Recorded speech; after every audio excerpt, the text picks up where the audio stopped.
think I'll go ahead and get started. My name is Kathy Goodwin, and I'm the lead advisor here in the College of Education for the Teaching Credential Programs.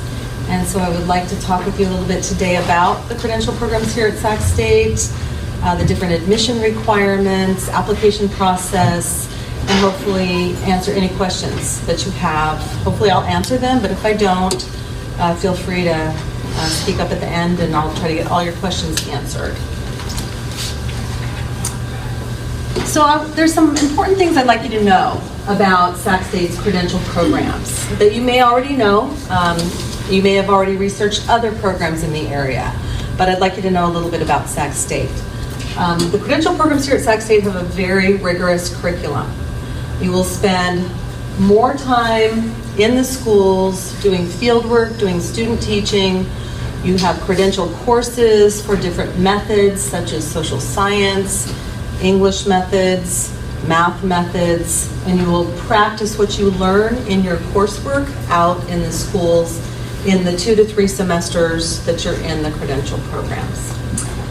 We have long-standing relationships with teachers and schools and districts in the Sacramento area and even a little bit outside the Sacramento area. Some of the school districts we've worked with for 20, 30 years. We also have relationships with some of our newer school districts as well. Like I said, more student teaching time, more classroom time than you might find at other programs. If you've researched some of the other programs, you will spend more time in the classroom. Student teaching, doing your field work, completing assignments, etc. We have expert faculty that you will work with all along your journey in the credential program. Many of the faculty that will teach your courses will also be your university supervisor out in the schools, and you'll have lots of contact with them, with their expert knowledge, and their support of you throughout the program. Graduates of the program are highly regarded by districts. Many of the districts in the area want to hire Sac State grads. For example, I was at a job fair and a lot of our finishing credential students were there. The districts were represented for the Sacramento area pretty much. And they were allowing students to submit preliminary screening applications, and one of our final semester students, come on in, came up to me and said, Kathy, they're putting all the Sac State applications in one pile and everybody else in the other pile, and they're gonna look at Sac State's first. So I thought, well, that's a testament to the district's interest and desire to look at our Sac State grads first. Also, we have had some of our teachers go on to be Teachers of the Year for state, county, state. We've even had one teacher who some of you may have seen in the Sacramento Bee recently, who does the drum line for Grant. And they've been invited to go to Washington, D.C. to perform. So we're pretty excited about some of our former students who were made at Sac State. So why should you choose Sac State?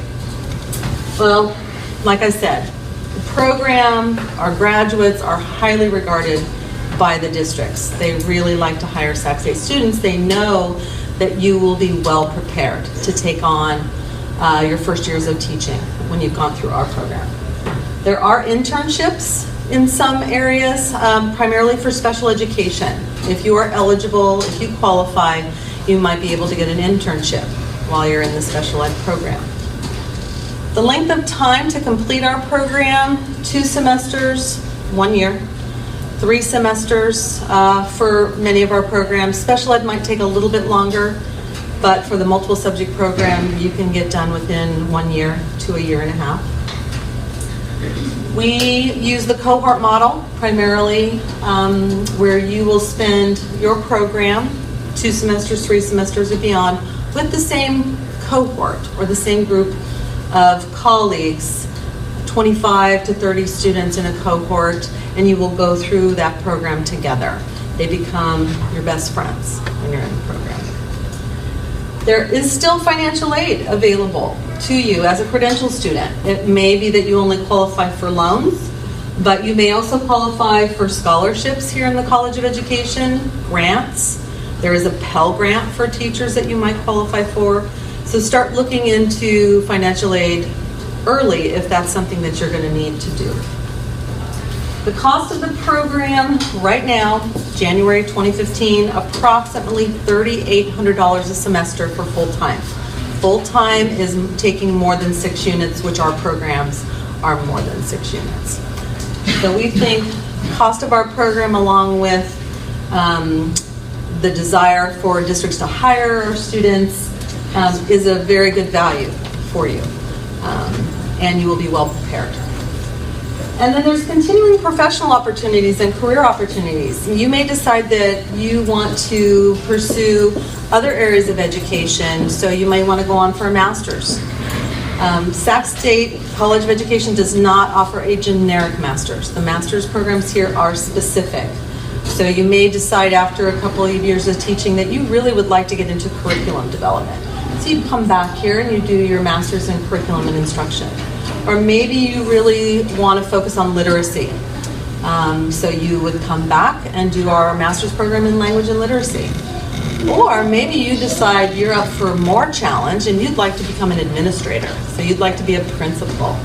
You have to come back and get your administrative services credential. So we have a lot of possibilities. We also have several of our mentor teachers who are working with our student teachers who are graduates of our program. Now, we would not tap you for that until you've been teaching 3-4 years or so, but many of our former student teachers and credential graduates are back mentoring our student teachers through the program. So those are some possibilities. So Sac State offers the preliminary credential. And that's what you will get if you go to any program. You get a preliminary credential. Multiple subject, which is primarily for teaching elementary. K through 6, sometimes can go K through 8. Single subject, which is for middle school, high school teaching a single subject. And our special education programs, mild, moderate disabilities, moderate to severe disabilities, and early childhood special education. All of our programs include the English Learner Authorization, which is required by the state of California. You do not need to do anything extra to obtain the English Learner Authorization. It is built into the credential program.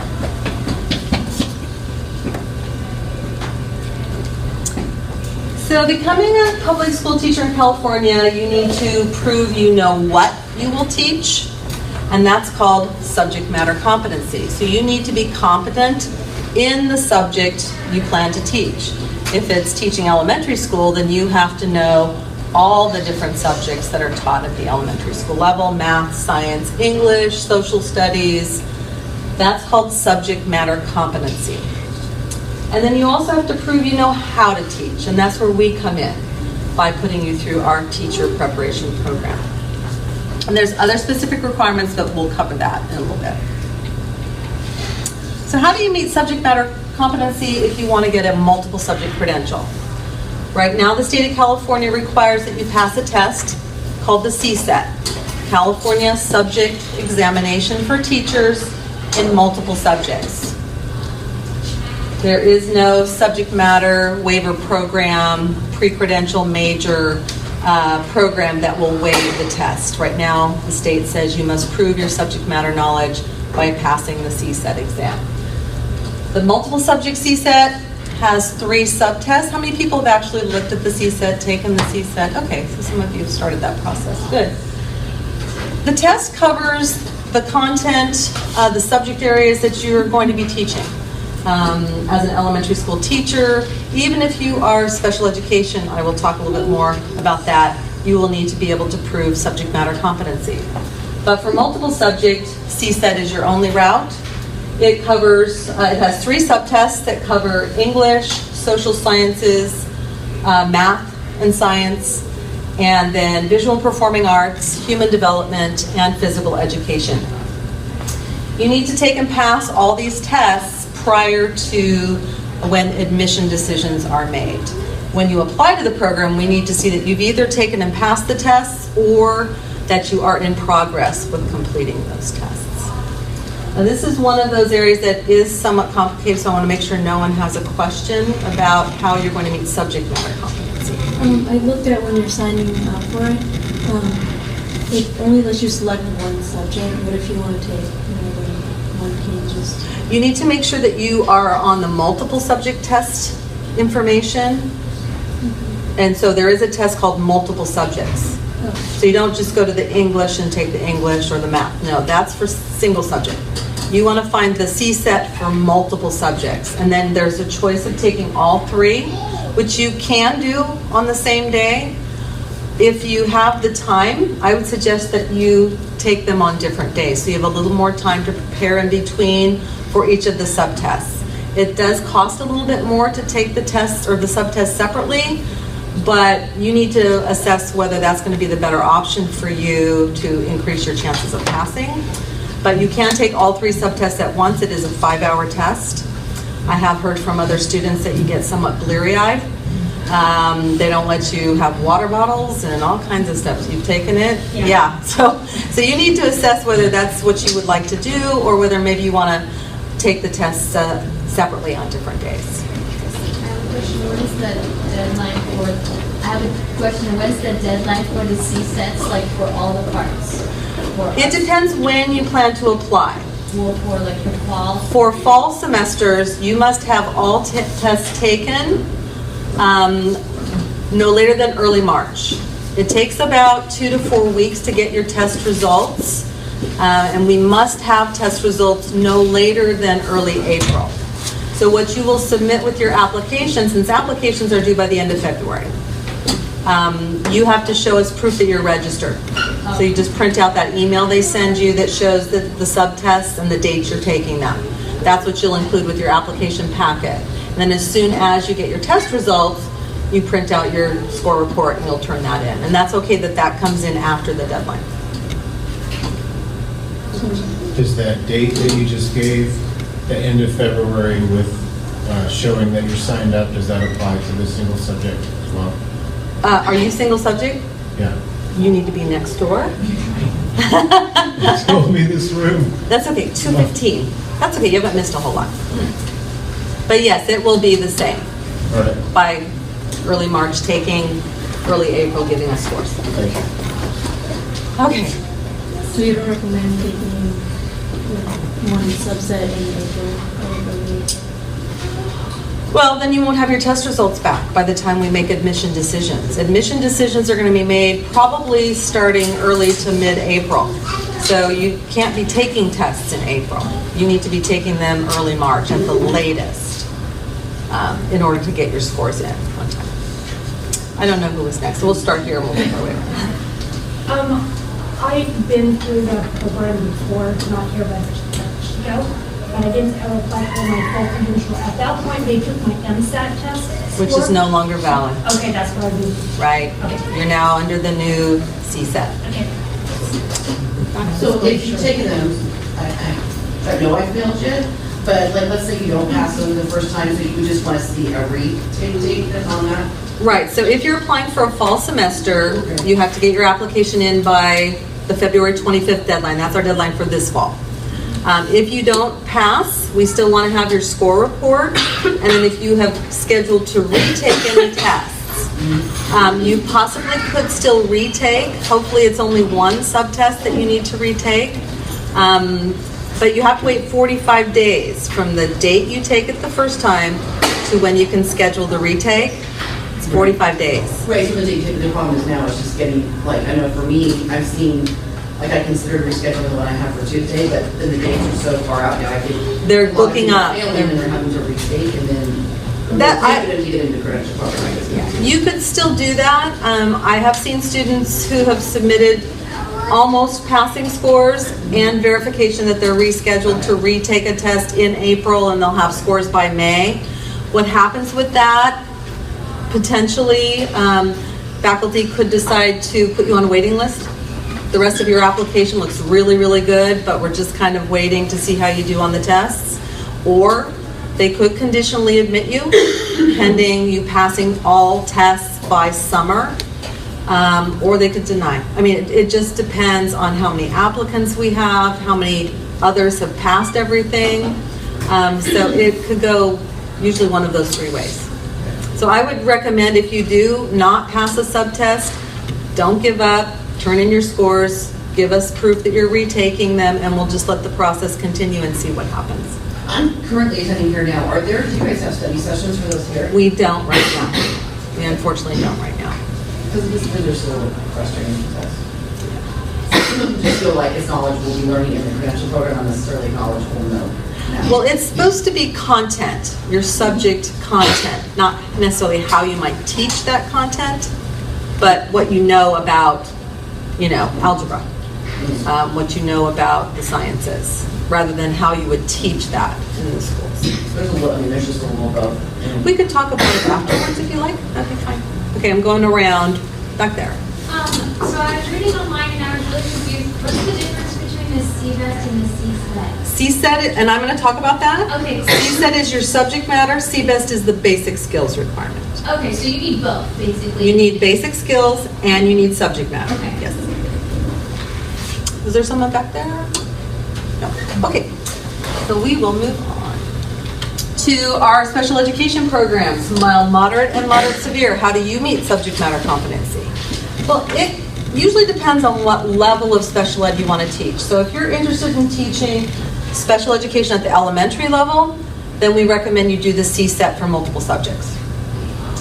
If you think you're going to be teaching special education at the middle school or high school level or higher than that, you have a choice. You can either take the CSET in one of the core academic subject areas, such as math or English or social science, or if you completed a teaching major or subject matter program, or they may call it a pre-credential major. If you completed that as part of your bachelor's degree, then you've met the subject matter by way of all of your coursework, and you would just have to get that verified.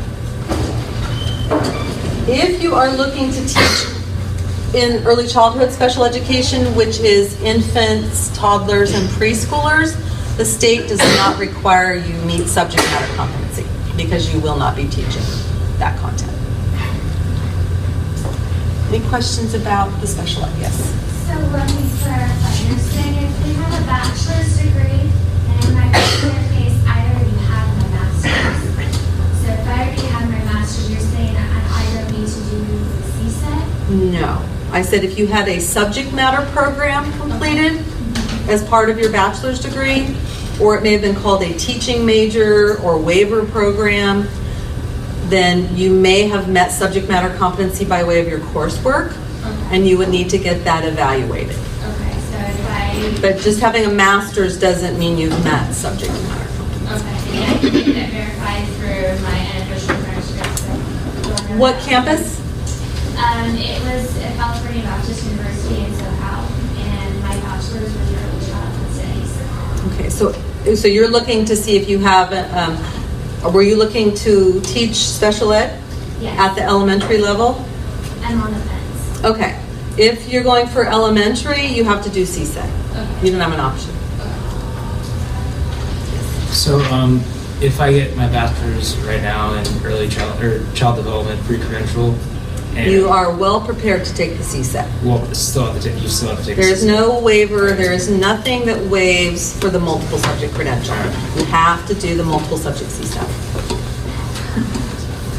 I know, not good news, but. All righty. And there are prerequisites for the credential programs. For the multiple subject program specifically, special ed, don't listen to this part, because you'll get confused. But for multiple subject program only, there are 4 courses that are prerequisites. Education 170, which is Introduction to Educating the English Learner, is a lecture course which includes a tutoring component where you will actually be tutoring an English language learner. Education 100A and B is education of students with disabilities in inclusive settings. Again, there's a lecture portion, which is the 100A, and field work, 30 hours of field work, working with special needs populations, is the Education 100B component of the course. Health Science 136, school health education. There are equivalents at the community college for this particular course. How many of you have found our equivalency list on our website? Yay! Okay, so you should check that out. On the teaching credentials page, under quick links, there's a lot of good information there. Check out the prerequisite equivalency list if you would like to meet your school health education requirement by taking a course at a community college. That is fine, as long as it's on the approved list. Otherwise, you will be taking the Health Science 136 here unless you've already completed an equivalent course that's from the list. Yes. My question is, it used to be called ADBM 170. Correct, same course. Okay, same course. Same course, they just changed the letters. Are the education courses offered over the summer? Yes, 2 students who are admitted for fall. So you have an option when you apply to the multiple subject program to either try to complete these courses before by taking them in a spring semester, which we do offer the option to apply to the university just to complete prerequisites. And so you could come in and get those done in a spring semester. If you're not able to do that, you can still apply for a fall program, but you have to commit to taking summer school. And they will be offered and somewhat guaranteed for you. So all of those are offered over the summer? For sure, the 170 and 100 A and B. Okay. I believe the Health Science 136, it's not a course that we schedule here in the College of Ed, but I do believe Health Science 136 is usually offered in the summer, and it's usually an online class. But again, you could also look at taking it at the community college. Okay. It would be the cheaper option. And then the Kinesiology 172, which is the elementary PE methods course, we offer a one-day workshop in the program that will meet the requirement for elementary PE methods. So you really don't have to take that class ahead of time unless you need it for financial aid purposes. You need the units for financial aid. So just a tip. If I've already completed the health science at a community college, do I need to have proof by the application period or by the graduation period? You need to submit transcripts with your application, so you will be submitting transcripts that will show that course. And then how do we get more information on the one-day workshop? You will get that after you're admitted. Okay. If you're admitted for the program for fall, they send all the department sends all the registration information out, and they will tell you when the workshop is scheduled. This, you might tell you about this, but if you are thinking about the 3-semester course, do they start in fall too? Yes. Okay. So program options. For the multiple subject program, we have a 2-semester option and a 3-semester option that start in the fall semesters only. But I talked a little bit about spring, which if you are interested in coming in a semester early to complete the prerequisites, it is not a program admission, it is just an application to the university, some screening that we have to do on your GPA, and some other items. And then you might be admitted for a spring semester to do the prerequisites then if you would like to do that. Some people prefer to do that because they're not able to do summer school, haven't completed prerequisites before. So we offer that as an option so that you can get some additional experiences if you need it and get those prerequisites done. We also offer bilingual authorization. If you are fluent in Spanish or Hmong, you may be able to complete the additional requirements to get the bilingual authorization added to your credential. I was just wondering, the prerequisites, it would be too late to do that now for this year. Yeah, oh yeah. Deadline to apply for spring is October, so. Okay, so it's the regular deadline, for the prerequisites. the Right. actual part. Right. We actually have a little application process that we have you do for spring. Those applications are available in July, and they're due mid-September to October 1st. The deadline changes, but we'll. So who would I contact if I was interested in that? It'll be on the Teaching Credentials website. Yeah, and we'll be posting those up in July. So, Yes. so this kind of relates to that question, but can we start during this summer school, or it's not possible? We have to wait for. If you're applying for fall 15 to the credential program, you can take the prerequisites this summer if you're admitted to the program for fall. You would be able to do that in summer school. But if you're looking for fall 16, Yeah, I don't think there would be space for you this summer, so you'd have to look at either spring semester coming in to do prereqs or next summer. The bilingual is only in Spanish. The bilingual is only in Spanish and Hmong. No other language. So bilingual authorization, there are other languages that you could add by way of exam. But for the program, we do offer the bilingual authorization just to those 2 language areas. What is required for Spanish? I can talk with you afterwards if you want to know that. Okay? I see that you have, there's the multiple subjects that can be added to the special education. Right, I was just going to get to that. Yeah. Okay, and that's what that would look like. It's a dual program option. So if you would like to complete your mild moderate either by itself, or you can add a multiple subject. Moderate severe by itself, or you can add a multiple subject.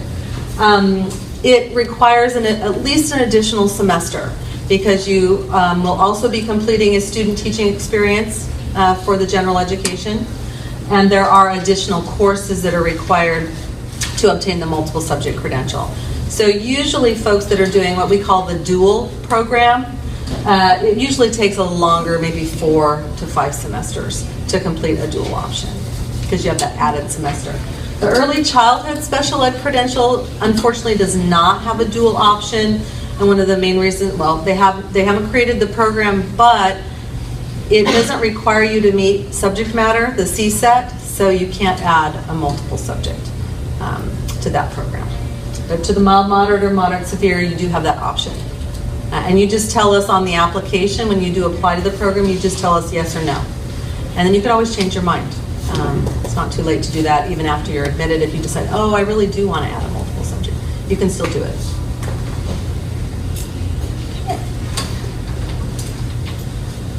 So 2-semester programs, again, they begin in the fall. This is for multiple subject only. So who would be a good candidate for a 2-semester program? Well, someone who's already had a significant amount of teaching experience, classroom experience. That would be someone who might be at the top of the list.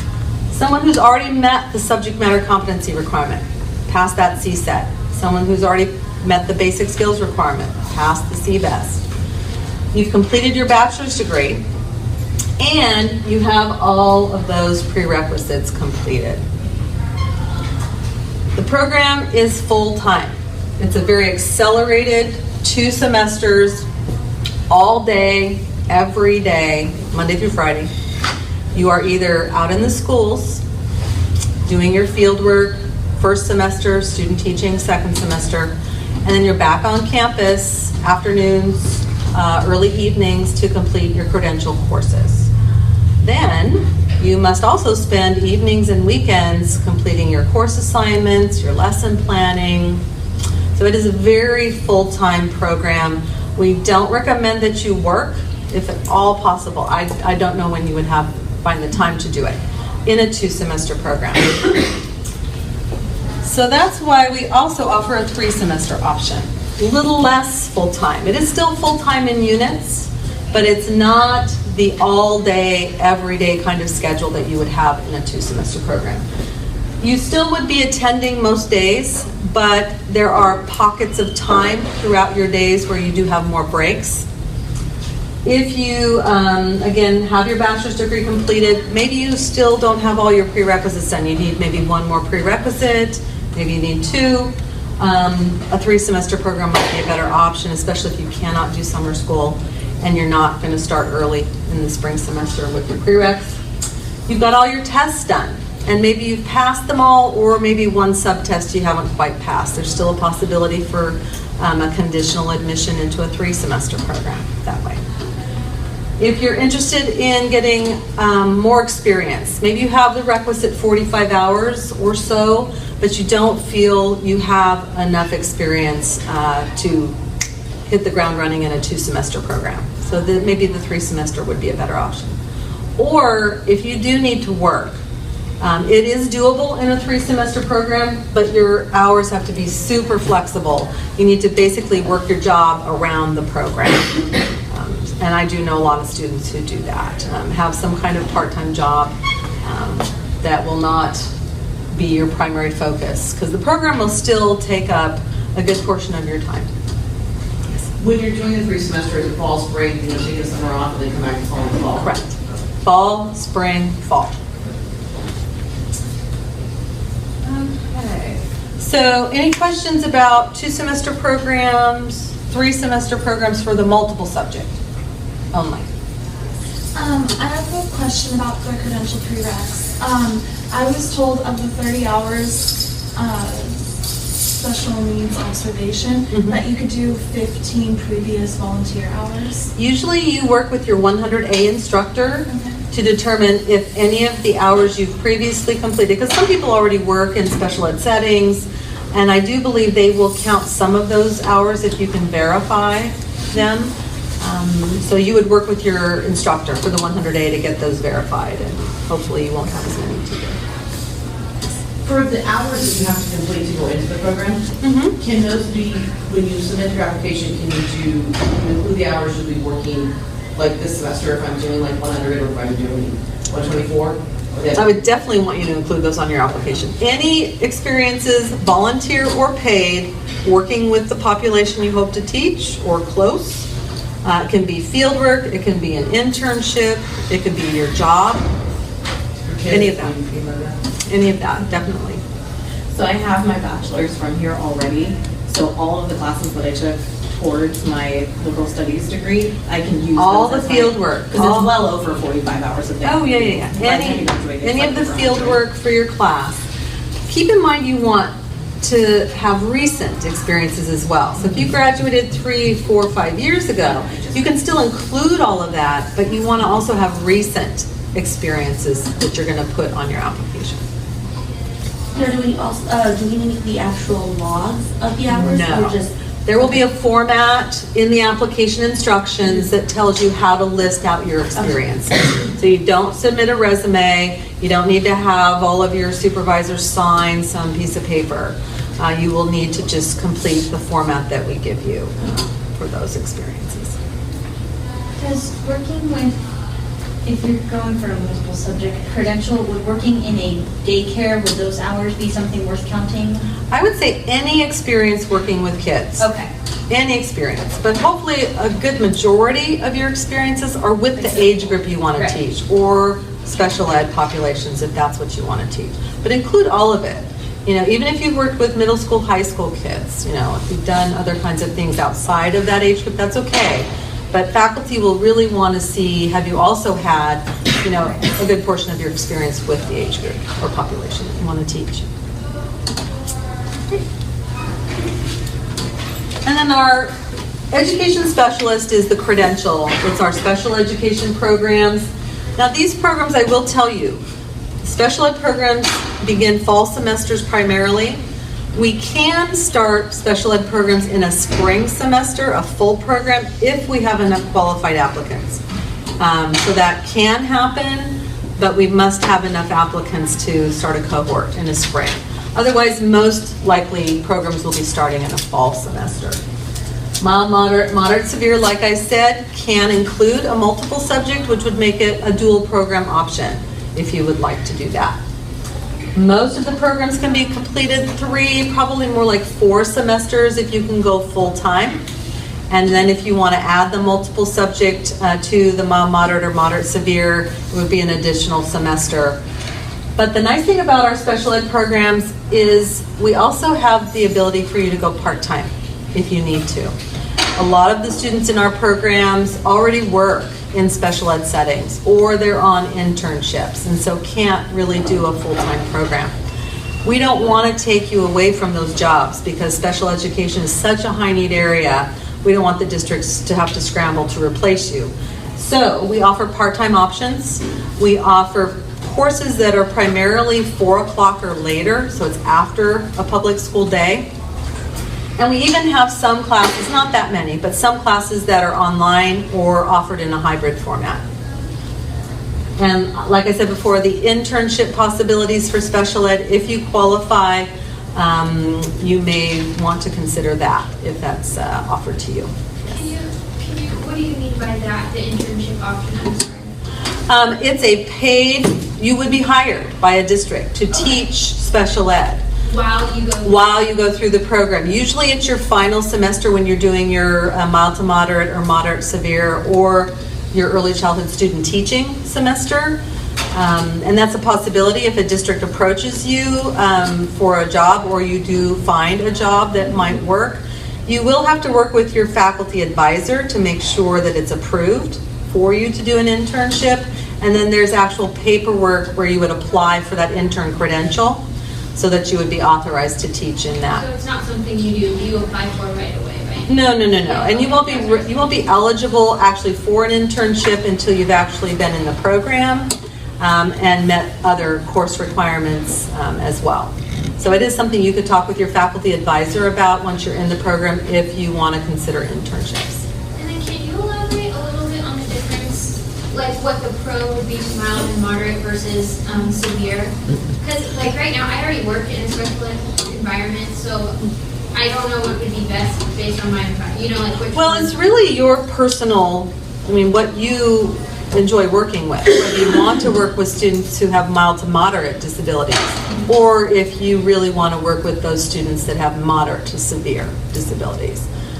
So they do separate those credentials because they are with different populations. The one thing with the moderate severe credentials, you can also be working, it's not just, kids with moderate to severe disabilities, it's also adults up to age 22 for moderate severe. Okay, there was a hand, I think, in the back. With an emergency substitute credential for the program for multiple subjects, does that work as well? I'll tell you in a minute what it works for. Okay. It is definitely good experience to work as a substitute teacher. It's a little bit different than how your own classroom may be, or it's very different than observing a teacher in a classroom, kind of like boot camp for teachers. The problem with that, and I'll tell you, is that no one sees you doing it, so it's hard to get a reference, but I'll tell you how you might still be able to get references for that. All right, and then I talked a little bit about bilingual authorization. It is additional coursework to complete the bilingual authorization, but a lot of those courses you may have taken as an undergraduate. So if you are interested in adding a bilingual authorization to your credential in Spanish or Hmong while you go through the program, Dr. Harold Marai is our current equity coordinator here in the College of Ed, and I would ask that you email him. And he will want to meet with you, review your transcripts to see if you've met coursework towards the bilingual authorization or if you're still going to need to take some additional courses. His email is Murai, M-U-R-A-I, @csus.edu.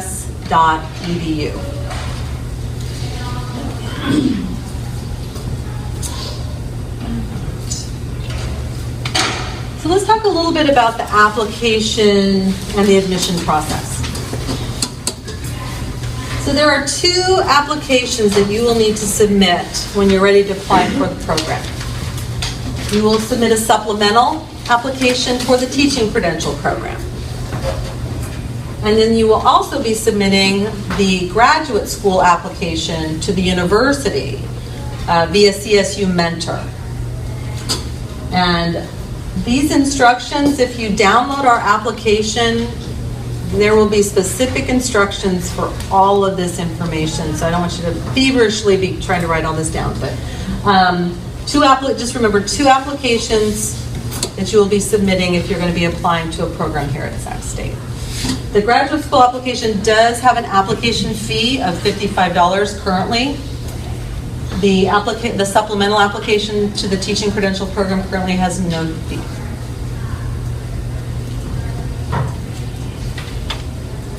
You will need to submit transcripts with applications. And I've separated on the slide here to make it easier, hopefully, to understand. Transcripts seem to be one of the hardest things to try to help you realize what you need to submit, so I don't want anyone to walk away confused about how many transcripts and who they have to get them to. So I'll start with Sac State students, current or former Sac State students. If you graduated from Sac State, this is what you need to do. With your teaching credentials supplemental application, you need to submit 1 Sac State transcript. It can be unofficial. It could be official, but if you have an unofficial, we will accept that. And you need to submit one set of transcripts from every other college you attended. Official transcripts from any community college, even if you only took one class. Any other university, out of state, in state, with your supplemental application. And that's just for the supplemental. Then for Sac State's graduate school, that online application that you do through CSU Mentor. If you graduated from Sac State and you have not attended any other colleges since, you do not need to submit any more transcripts to the university. They already have them because you were a former student or you're a current student. So the one question I have is, I was a transfer student and I graduated at Sac State, so they already have the transcript stuff on there. Correct. Does that count? I don't have to do an official from a junior college I attended because they already have it at Sac State? For the graduate school application. Okay. For the graduate school application, 0 transcripts are I needed. meant for the other one. We still need your officials from all the other schools. Even if you transferred and they already have it on there? They, meaning the university, has them, the department does not. Okay. So you will be submitting with your supplemental, I'll go over one more time. Supplemental application to the department, 1 Sac State transcript, unofficial is fine, and 1 official transcript from every other college attended. Okay? For the grad school application, if you were a Sac State graduate, they need no more transcripts from you. Now, I'll give you a hint. If you're a Sac State student or a former Sac State student, you can request from the records office in Lassen Hall what's called an all-college records. They will give you printouts of all of your transcripts. They will not give you back the officials that were submitted 2-3 years ago whenever you were here. But they will give you a printout of those transcripts stamped in red, which the department will accept as official. So if you went to 10 schools, you do not have to run around to those 10 schools and get official transcripts. You can order them from the records office here. If you are a Sac State student, graduated from here or will be graduating. Yes. Is there a fee for that? Yes. I'm not sure what it is, but yes, they will charge you for that. Do other CSU universities do the same as far as? I don't know that. I only know what our campus does. Okay. You said Lassen Hall? Lassen Hall is where all the student financial aid, the registrar's office, the records office are all located in Lassen Hall. Well, if you, as part of Sac State, have gone to like another country, I mean, do you Study abroad? Yeah, study abroad. Do you need things from If there, or is it okay? If it's part of your Sac State work and it's on your Sac State transcript, then no, we usually don't need you to get another record. And then another one, if you have taken classes after you graduated from Sac State somewhere else. Then you do need to get, yes. Then you will need to submit that transcript to the graduate office because they would not have record of it. But anything before you entered Sac State, they would have record of it. So for you Sac State students, does that make sense? Okay. Now for those of you that have never attended Sac State, or maybe you were here but then you went elsewhere to graduate. For your supplemental application to the Teaching Credentials Department, you need 1 official transcript from every college attended. If you were at Sac State at some point in the middle of all of that, you could give us an unofficial Sac State. And then for the graduate school, again, you'll need 1 official set of transcripts from every college attended. So 2, maybe order an extra, keep for yourself.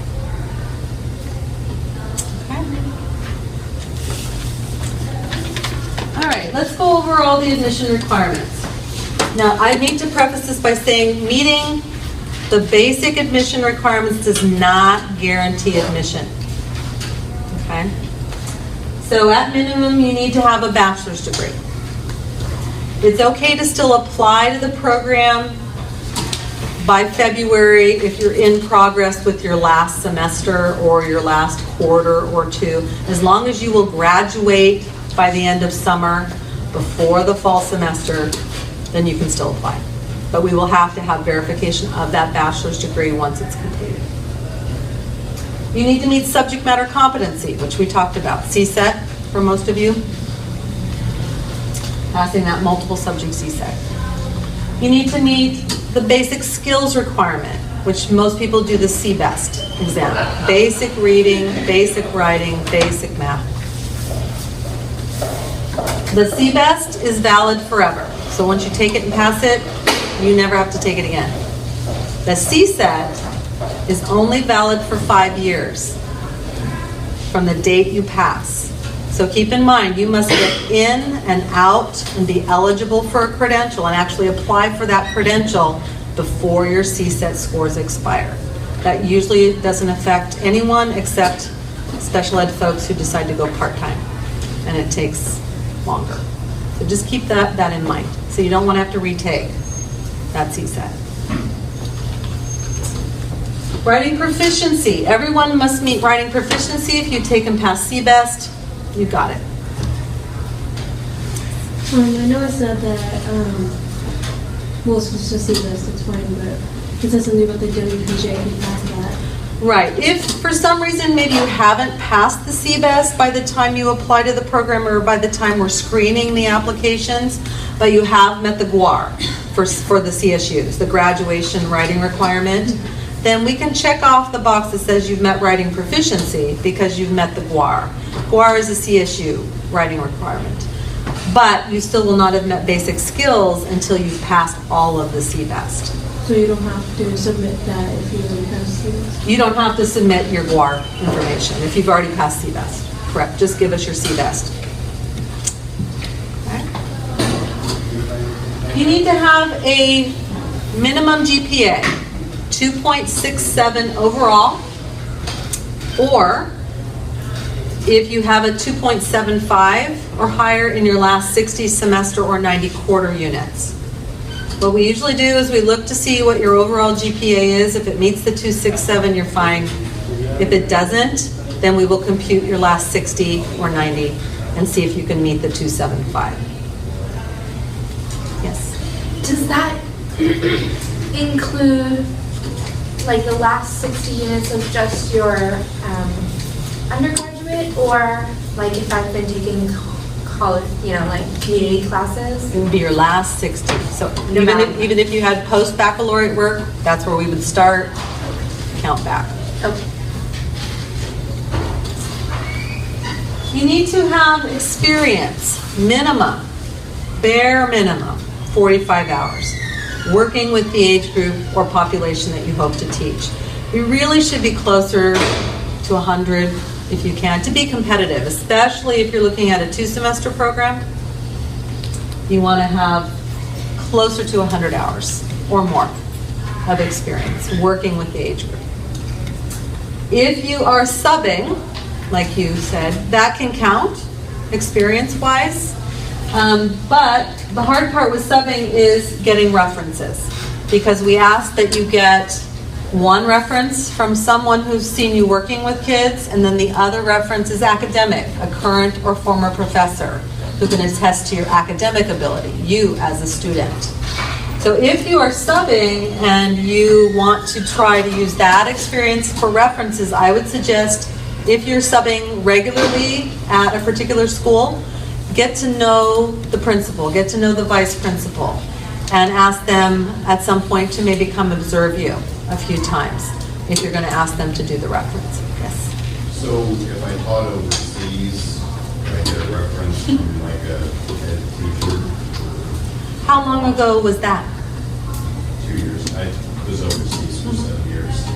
You could do that. What I suggest is you ask for more references, because some people won't come through for you. So you may want to ask several people for that experience reference and maybe a couple for the academic, and then hope that you get 2, because 2 is required.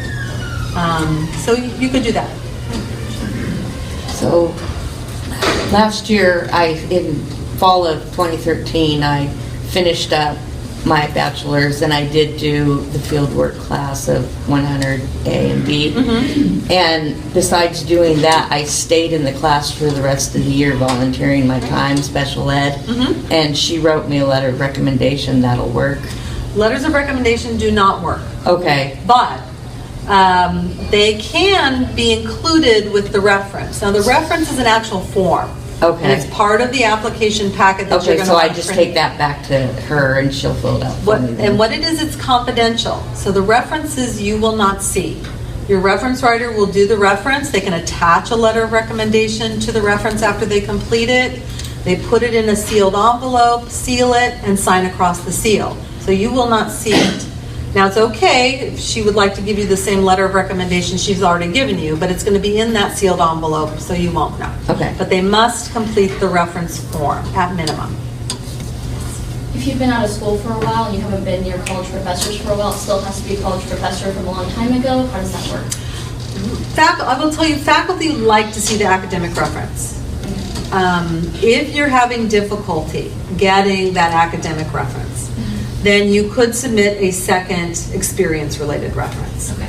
But what I would suggest you do, if you have to do that, is include a note with your application explaining why, just briefly, explaining why you couldn't get the academic reference. Okay. You know, some people have been out of school 10, 20 years. That's what I was wondering, is like, what they do. Yeah. I would say, think about it. I mean, if you think there were faculty that might remember you, maybe email them, remind them of what classes you took with them, tell them what you're doing now that you're planning to apply to the teaching credential program, wondering if they'd be able to do the reference.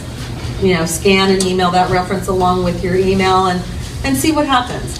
But if for some reason, that's why I say then you want to ask more people to do the references in case you don't get that, include that note so that faculty will know you tried, but that you just weren't able to get anyone to do that reference. Yeah. Right.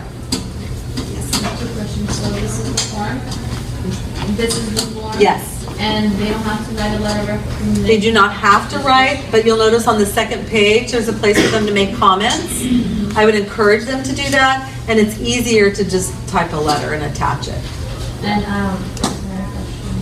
so like for college, you can't be a teacher like from high school? It depends on how long ago that was. Like 8 years ago?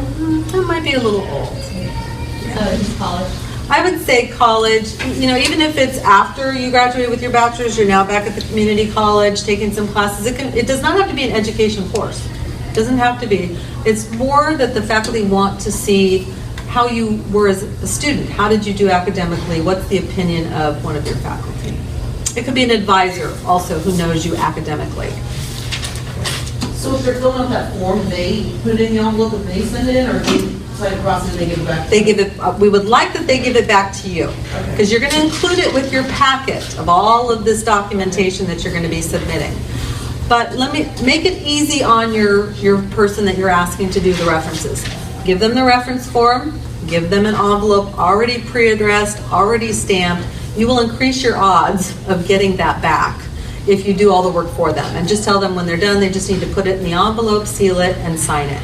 If they do not want to give it back to you, some don't, and that's okay, then you need to have it sent directly to the teaching credentials department, where they will keep it on file. And you must check to make sure that it's there before you bring in your application. Okay, that is an option. Most people, they don't have any trouble getting the references back and putting them with their packet. What kind of proof do you have to submit for the work experience with children? You will be filling out a format that we have as part of the application. It's a 3-column format where you will indicate the dates of your experiences.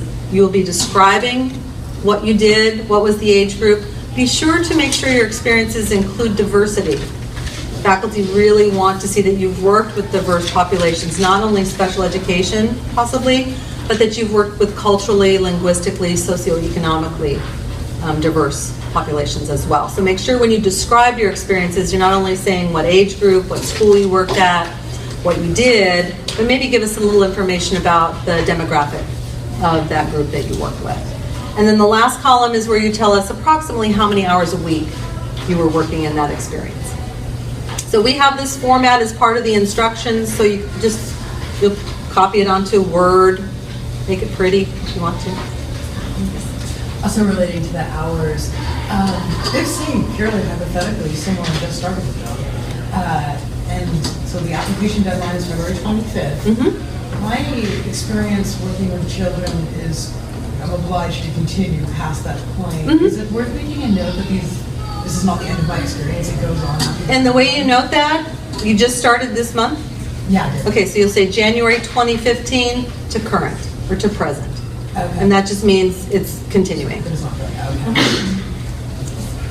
What else needs to be on the envelope other than this state signed seal? Anything else, or you just? No, if they're just going to give it back to you, then they don't. If they're not going to mail it or anything, then you might want to put your name on the front of it and just give it back to you. That's all that needs to be. Alrighty, and then everyone's going to write an essay. It's not a secret what the topic is. They want you to write an essay, 2 pages, double spaced, at least 12-point font, so they can read it. Talk about an issue in education and maybe how that issue may have prompted you to become an educator. It's not a research paper. But if you do cite someone, you want to include that. So think of something that's important to you, something you feel passionate about, maybe something that you've experienced or your kids have experienced. And that's why getting experience, ideally in a public school situation, would help you kind of know what's going on, aside from what you hear on what you see on the internet or what you see on TV, where they talk about education. It's a writing sample as well. Faculty want to make sure that you can do graduate level writing. So make sure you spell check it, grammar check it, have someone read it to make sure that it makes sense. Okay? And then after you turn in your application, there is a group interview. Everyone gets an interview. We don't screen first for GPA and then offer interviews. Everybody gets an interview.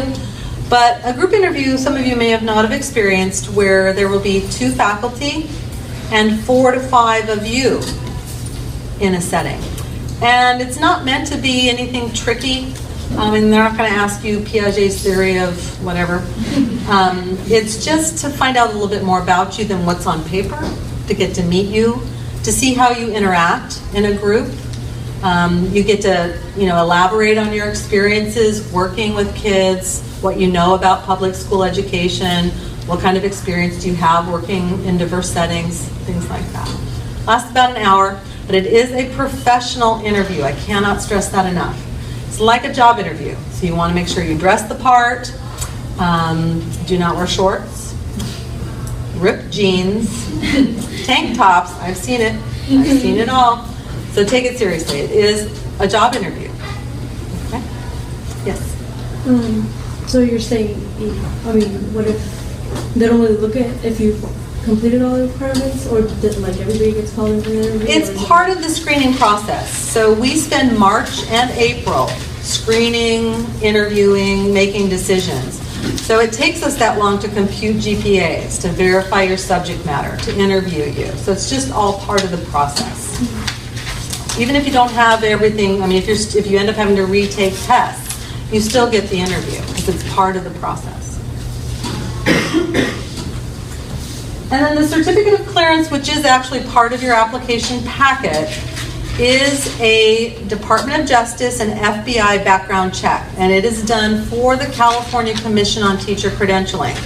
You will do a live scan fingerprinting. A lot of people have done live scan fingerprinting, but this is specific to the California Commission on Teacher Credentialing. You'll be fingerprinted many, many times throughout your career, so it just doesn't stop once.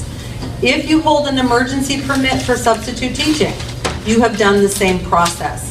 So all we need from you is just proof that you have a valid sub-permit. When you submit your application, you'll just include a copy of that sub-permit. Otherwise, if you have not completed an emergency permit, or you don't, in special ed case, if you don't already hold a credential like a multiple subject credential, then you will be doing the certificate of clearance process. Do you know how long that takes to process? It depends. If what you need to do is you apply online, and we give you all these instructions in the application because it is quite a process. You apply online to the California Commission on Teacher Credentialing for the certificate of clearance. You also have to do the live scan fingerprinting. Those have to match up, and then they start the FBI and Department of Justice background check.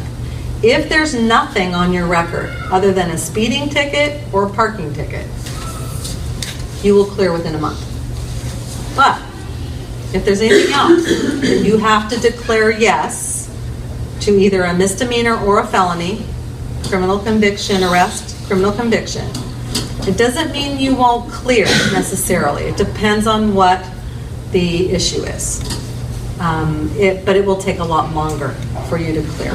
So if you have an issue and you have to declare, even if it's something that happened when you were 16 and you think your record has been expunged, you still have to declare that, and you will declare it for the rest of your life. It does not mean you will not clear.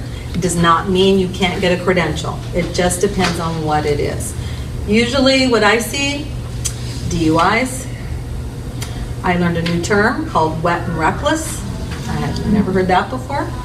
As long as whatever happened did not involve children and did not involve death, usually you will be able to clear. But it could take 6 months to a year. So if that's your situation and you would like to talk with me more about it, I keep these things highly confidential.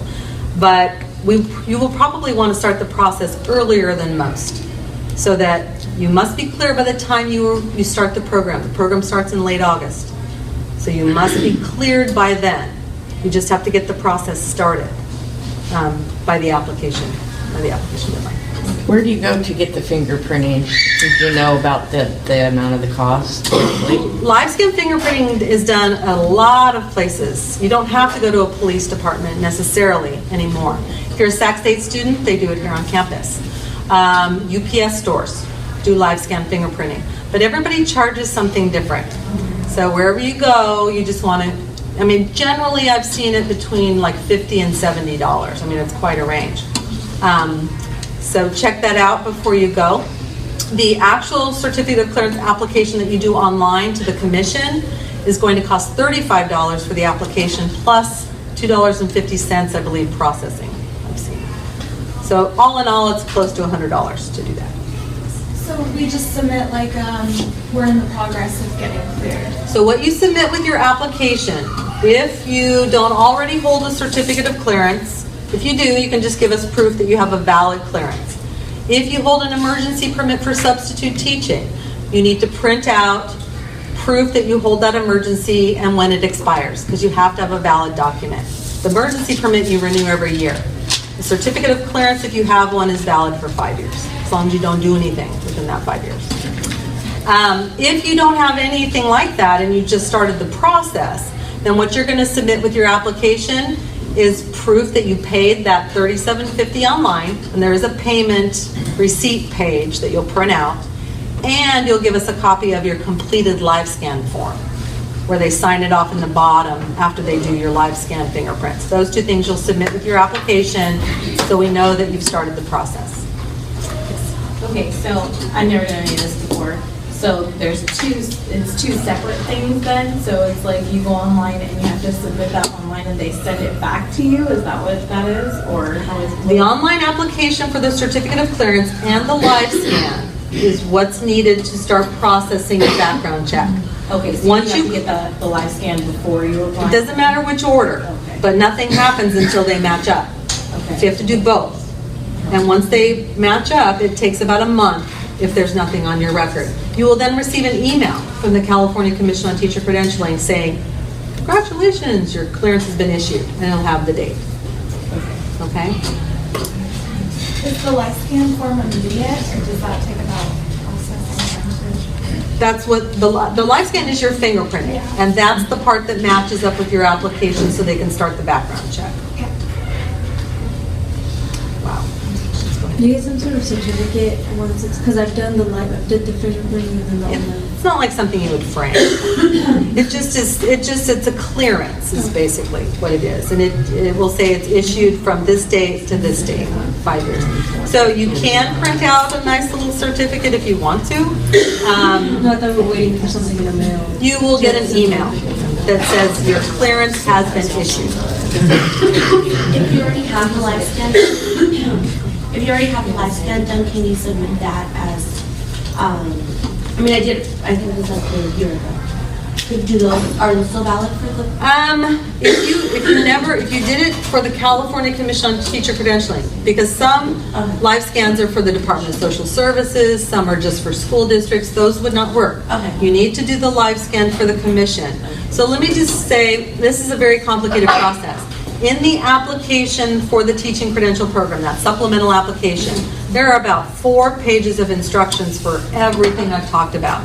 There is a section on the certificate of clearance with a link to the California Commission on Teacher Credentialing's website with 6 pages of instructions on how you do a certificate of clearance application.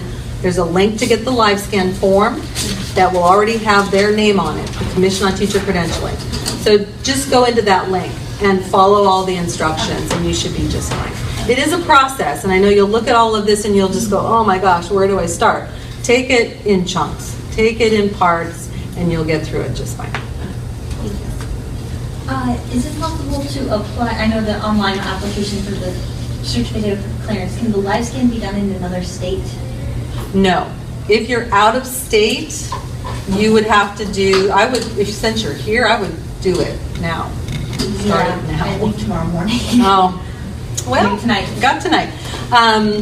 Yeah, if you're out of state, you then usually have to do it's a fingerprint card process, and it's just much more complicated. Okay.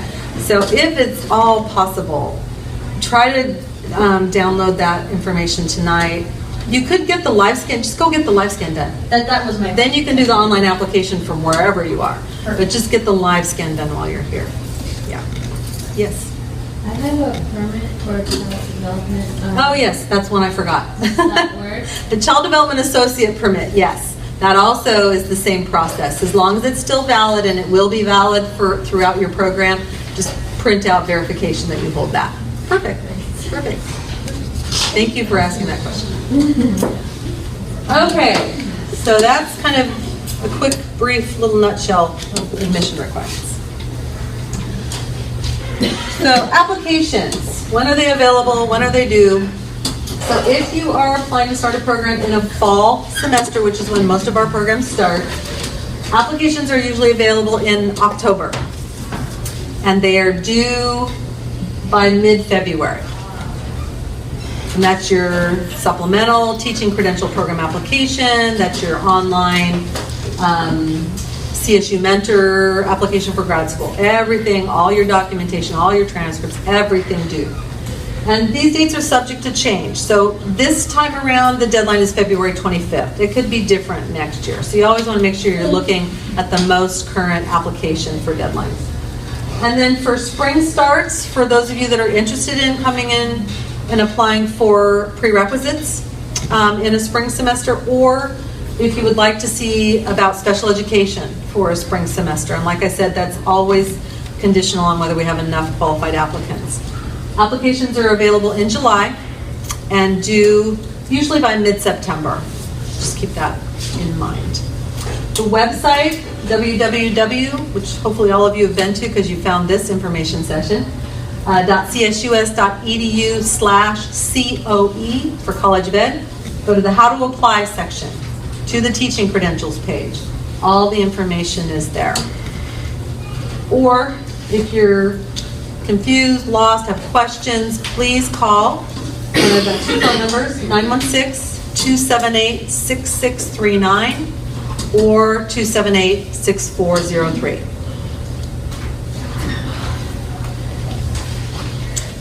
But I'm going to give you even something better in just a minute for contact.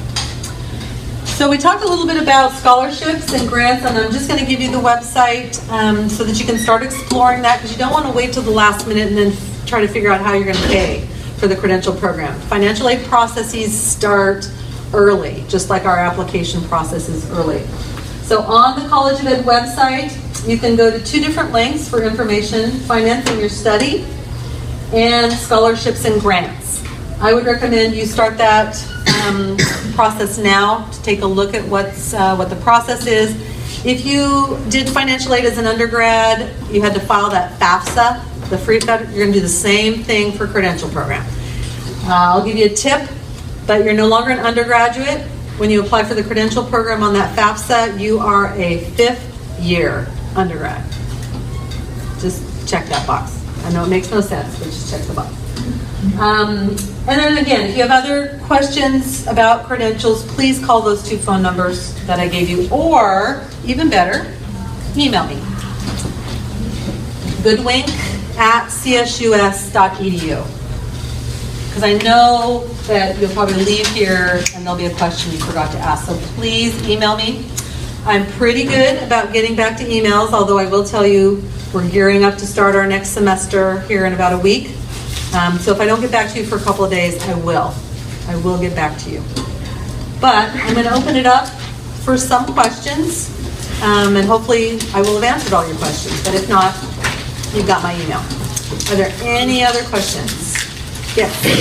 I know you said something that like early like August, so is the semester a little bit different than what your traditional semesters are? No. For the credential programs, we do conduct orientation before school starts. So keep in mind, the program follows the same semesters as the rest of the university. So usually late August is when classes begin. It goes like right up till the week before Christmas. That's our fall semester. Spring semester usually begins late January and ends right before Memorial Day. But there is orientation, and it usually happens the week before school starts for multiple subjects. So do not go on vacation that last week of August. Don't get married that last week of August. For special ed, if you're admitted for a fall program, they usually do orientations in May before summer. So you'll get all of this in an email letting you know when orientations are and where you're supposed to be and what you'll be doing. Let's go to the very back and then we'll try to go around. Gentleman in the back. Are permanent residents eligible to apply for this program? We have students, we have international students in our programs. We've got people on F1 visas, I think. What you would need to do is clear your residency with the university. And that's part of the process when you do the CSU Mentor, the grad school application. They run you through a residency check as well. So I'm pretty sure you're able to do that. I saw in your slideshow you didn't really give out any information because it said on hiatus. I'm sorry, say it a little louder. The early childhood development. It's on hiatus. It is. So they're not offering that for this fall. I hope that they will be bringing it back for fall 16. If we do bring it back, then it will be on the application as a choice this coming October for next fall 16. So if I was looking at special ed, my only option. Mild, moderate, or moderate, severe. Right now, yes, sorry.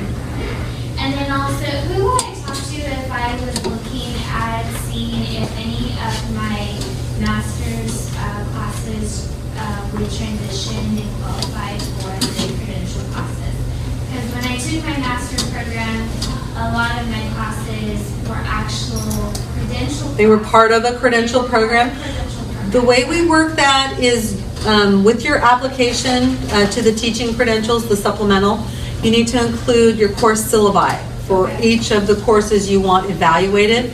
Faculty will do a review during March and April when we're screening applications. So what you would need to do is take a look at the coursework that's required for our credential programs. And this is for multiple subject or for special ed? Yeah, special ed. Okay, that's a little bit different. Special ed during orientation in May actually does a program planning session.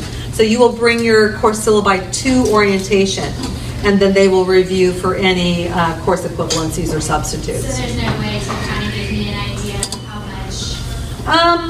Well, you could email faculty now, but it's hard to know whether they would have time to do that since you're not a student yet.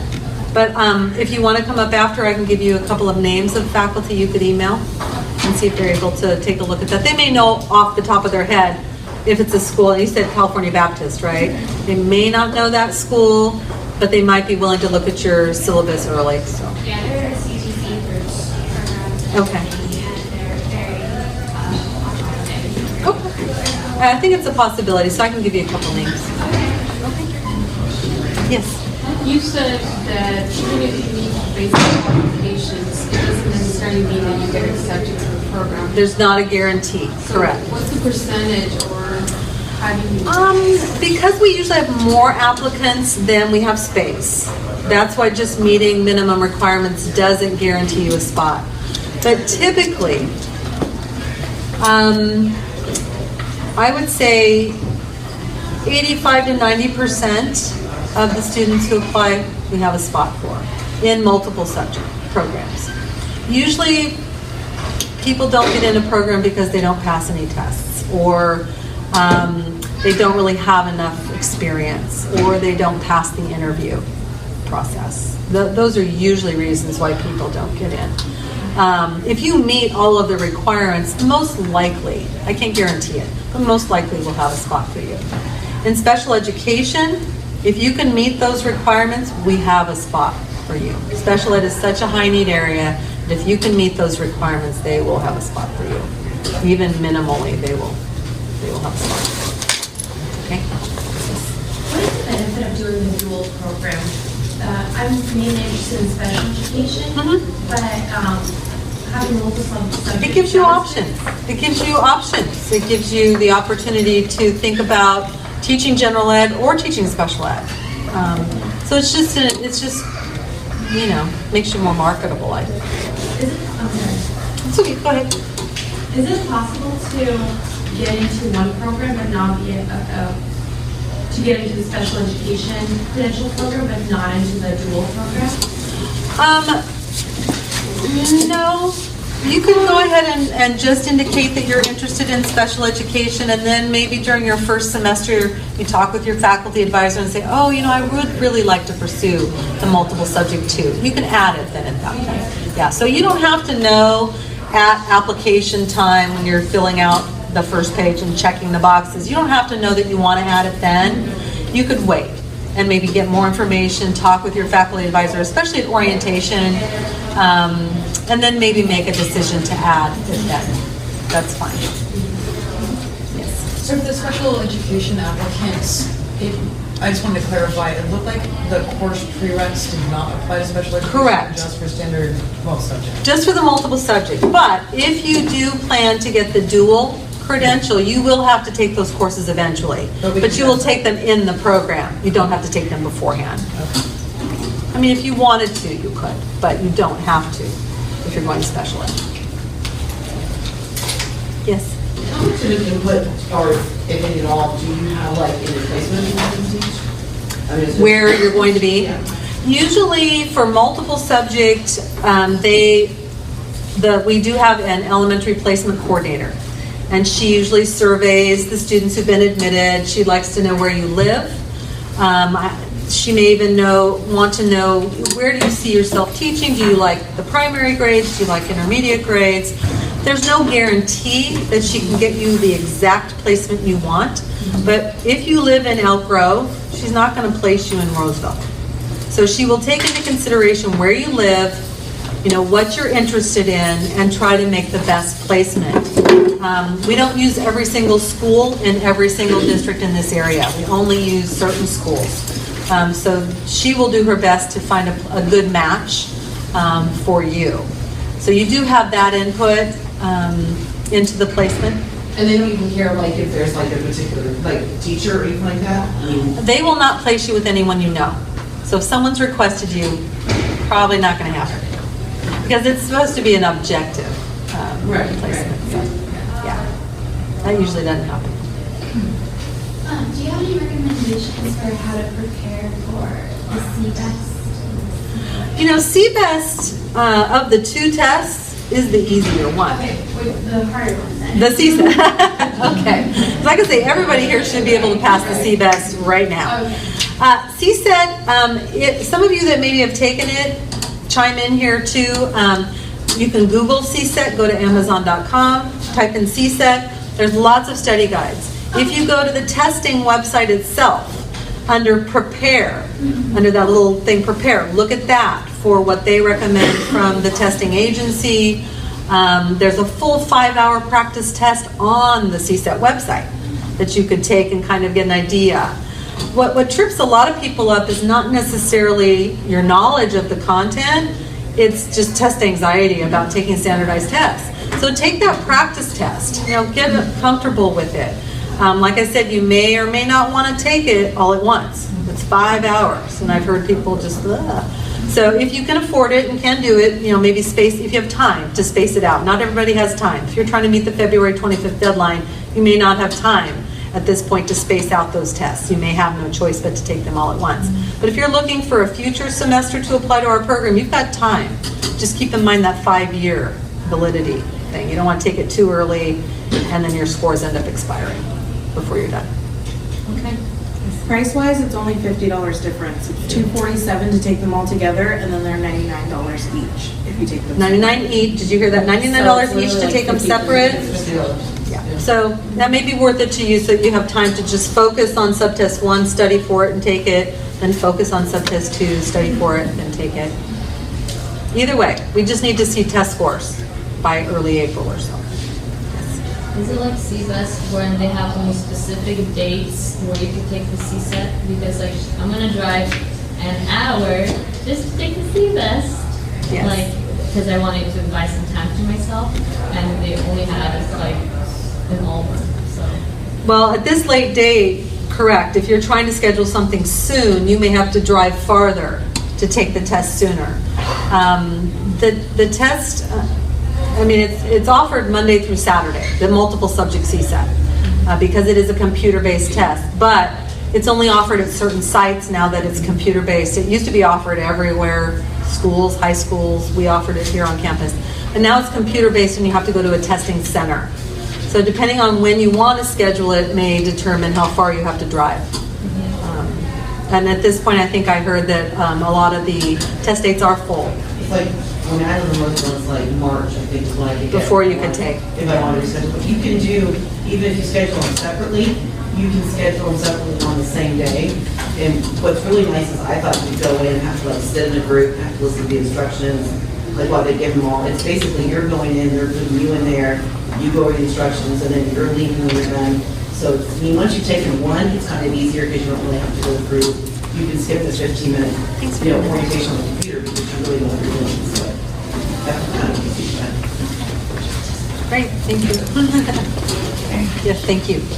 I just had a question. As being a special ed major and then for credentials, and then I didn't do a teaching major or anything. I was a psych major. So when I picked my subject, I didn't pick any subject. So you want to teach special education? I wanted a single subject. You want? Oh. Is that an issue? Well, only this was not the single subject session. Sorry, this was multiple subjects. Oh, that's right. I didn't think about it. They told me special ed was easier. Right, so you want to teach special ed? Yeah. Okay, so if you are wanting to teach middle school, high school special ed, yes, you want to look at a subject, a core academic subject area that you feel reasonably comfortable that you have the knowledge of. Yeah, that's so just, English. But in that case, it doesn't matter. You just can't do PE. I don't think PE counts. I don't think health science counts. Okay. You have to do one of the, like math, English, social science. Yeah. And the sign-up sheet that was going around, did it land somewhere? If anybody didn't get to sign it on your way out. It's up front. You can sign it on your way out. Yes. Bilingual authorization.